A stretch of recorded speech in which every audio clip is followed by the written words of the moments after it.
I wonder how my eel head is doing over here.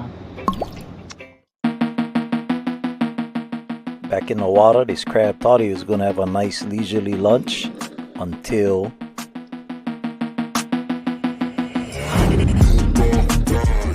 here we go. Natural selection, boys. Anyway, shot goes. Slowed it down, replayed it for you guys. Here we go. So it looks like this hammerhead is trying to smash that eel head, but he having hard time. You see how the mouth is? Like he get hard time grabbing onto the eel there.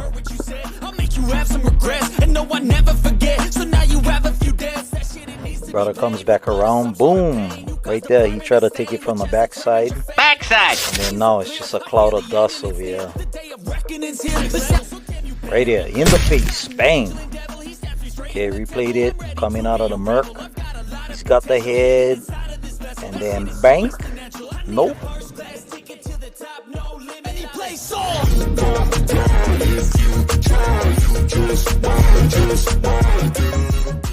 Brother takes one last shot at it.